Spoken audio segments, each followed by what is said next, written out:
Assalamualaikum warahmatullahi wabarakatuh. Halo semuanya, perkenalkan nama saya Maulana Hendra Pratama dengan NIM 122290079. Di sini saya akan membahas tentang tugas dasar mekanika dalam sains atmosfer dan keplanetatan dan fenomena gelombang yang diampu oleh Dr. Robiatul Mustaba. Di sini saya akan membahas tentang judul pemodelan dinamika fluida atmosferik, analisis turbulensi, dan pembentukan pola gelombang di berbagai skala spasial.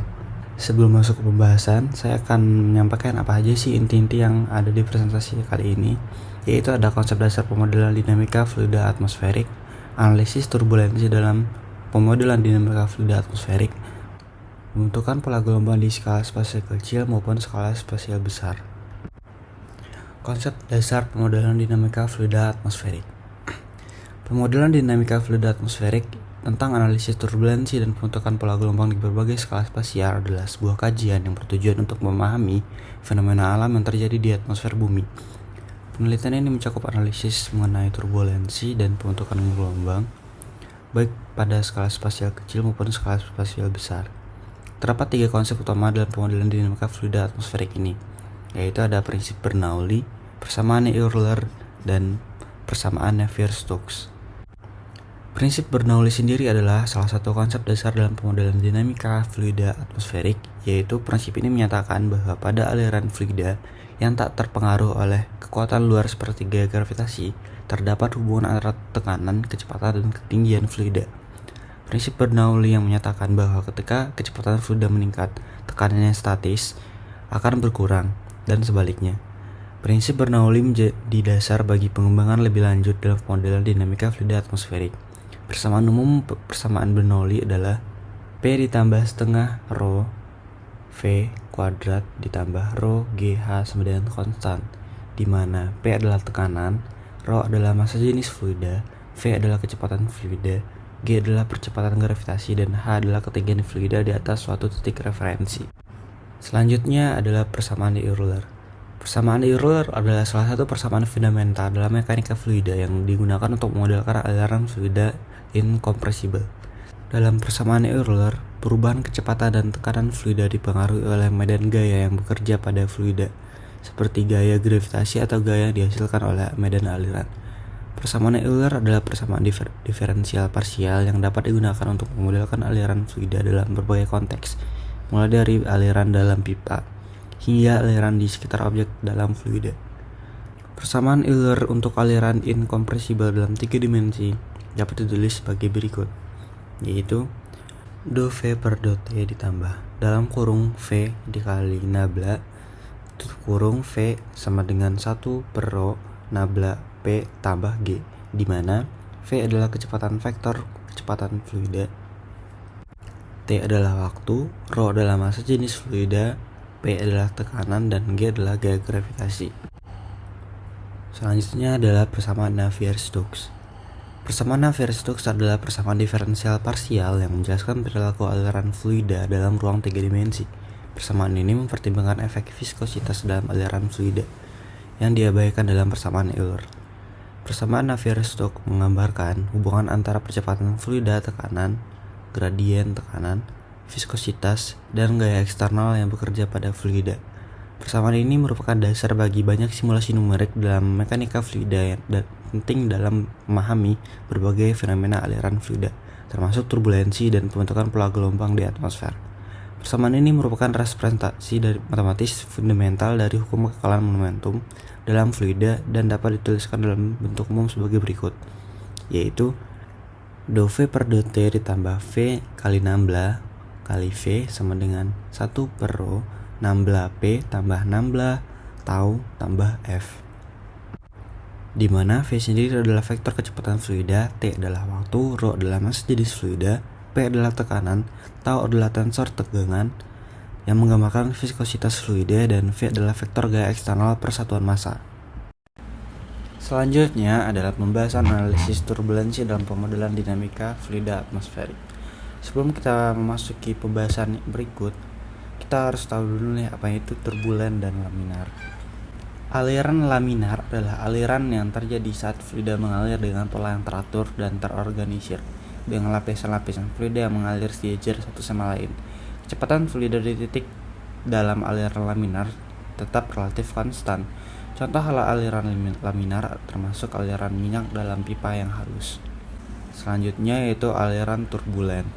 Aliran turbulen terjadi saat fluida mengalir dengan pola yang tidak teratur dan kacau. Pada aliran turbulen, ada perbedaan energi yang signifikan antara lapisan-lapisan fluida yang berbeda.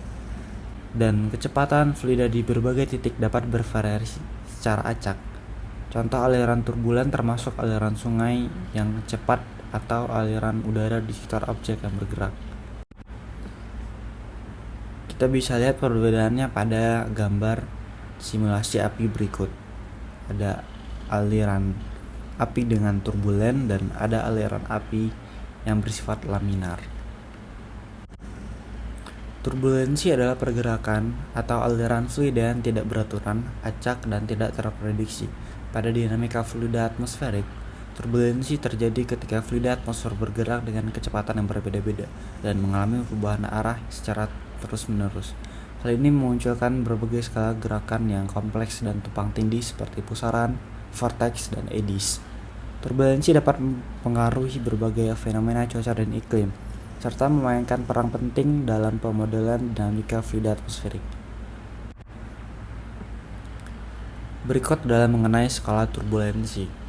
Turbulensi bukanlah fenomena seragam. Aliran turbulen mengandung berbagai ukuran struktur berputar yang disebut eddies. Ukuran ini dikenal sebagai skala turbulensi. Skala turbulensi ini berkisar dari skala integral, yaitu ukuran terbesar dari gerak turbulen, terkait dengan dimensi keseluruhan aliran atau jarak antara dua titik injeksi momentum.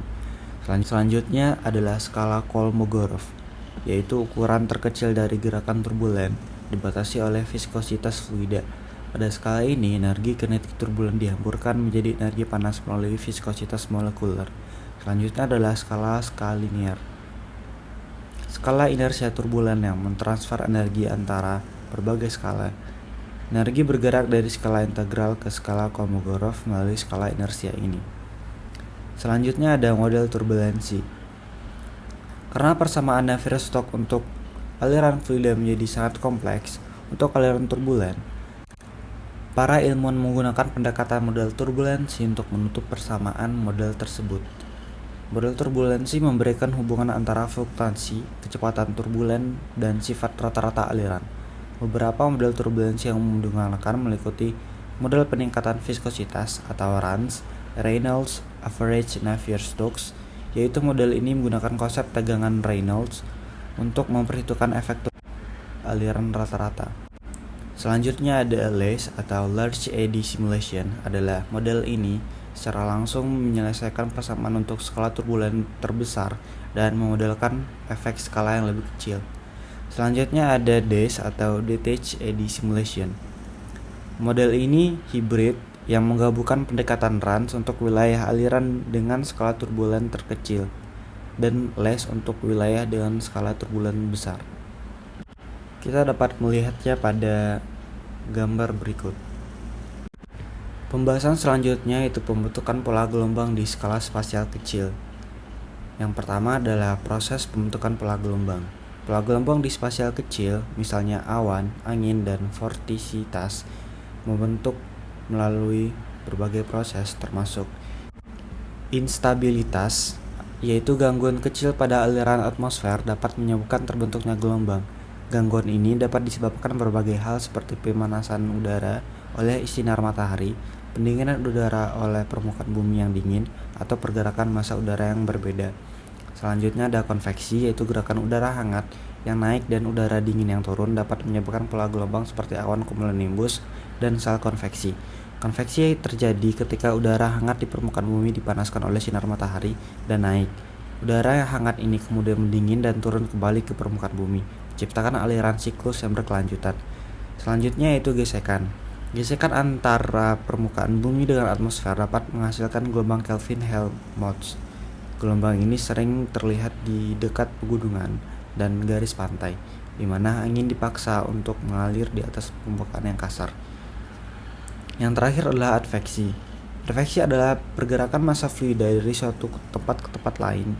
Di atmosfer, adveksi dapat menyebabkan terbentuknya gelombang. ketika massa udara hangat atau dingin bergerak ke suatu wilayah. Misalnya ketika massa udara hangat bergerak ke wilayah yang lebih dingin, udara hangat itu akan naik dan mendingin, yang dapat menyebabkan terbentuknya gelombang. Selanjutnya itu faktor-faktor yang mempengaruhi pembentukan pola gelombang. Berbagai faktor yang dapat mempengaruhi pembentukan pola gelombang di skala spasial kecil antara lain yaitu kondisi termodinamika seperti suhu, tekanan, dan kelembapan atmosfer dapat mempengaruhi stabilitas atmosfer dan karenanya pembentukan pola gelombang. Selanjutnya ada topografi seperti pegunungan, lembah, dan fitur topografi lainnya dapat mempengaruhi aliran udara dan pembentukan pola gelombang. Selanjutnya adalah rotasi bumi. Rotasi bumi menghasilkan gaya Coriolis yang dapat membelokkan aliran udara dan membentuk pola gelombang seperti gelombang Rossby. Selanjutnya yaitu radiasi matahari. Radiasi matahari memanaskan permukaan bumi yang pada gilirannya memanaskan atmosfer. Pemanasan ini dapat menyebabkan konveksi dan pembentukan pola gelombang. Pembahasan selanjutnya yaitu mengenai pembentukan pola gelombang di skala spasial besar, yaitu pada pembahasan interaksi antara pola gelombang dan turbulen terjadi gerakan acak dan tidak terstruktur di atmosfer. Turbulensi dapat berinteraksi dengan pola gelombang dalam berbagai cara, antara lain transfer energi, pencampuran, disipasi. Transfer energi adalah turbulensi dapat mentransfer energi dari skala besar ke skala kecil dan sebaliknya. Ini dapat mempengaruhi kekuatan dan struktur pola gelombang. Sedangkan pencampuran adalah turbulensi dapat mencampur udara dari berbagai wilayah atmosfer. Ini dapat mempengaruhi suhu, kelembapan, dan komposisi kimia atmosfer. Sedangkan disipasi yaitu turbulensi dapat menghilangkan energi dari pola gelombang. Ini dapat menyebabkan gelombang melemah dan akhirnya menghilang. Selanjutnya yaitu pembahasan tentang pola gelombang terhadap cuaca dan iklim. Pola gelombang di skala spasial besar dapat mempengaruhi signifikan pada cuaca dan iklim. Contohnya yaitu ada gelombang Rossby, gelombang Kelvin, dan gelombang stratosfer. Gelombang Rossby dapat mempengaruhi pola angin dan tekanan atmosfer, yang pada gilirannya dapat mempengaruhi cuaca di permukaan bumi. Sedangkan gelombang Kelvin dapat mempengaruhi pola angin dan suhu di lautan, yang dapat mempengaruhi iklim regional. Sedangkan gelombang stratosfer dapat mempengaruhi distribusi ozon di atmosfer, yang dapat mempengaruhi iklim dan global. Pemodelan dinamika fluida atmosfer digunakan untuk mempelajari pembentukan dan interaksi pola gelombang di berbagai skala spasial. Model ini dapat digunakan untuk memprediksi cuaca dan iklim, serta untuk memahami dampak perubahan iklim pada atmosfer. Sekian presentasi dari saya. Jika ada kesalahan dan kekurangan mohon dimaafkan. Wassalamualaikum warahmatullahi wabarakatuh.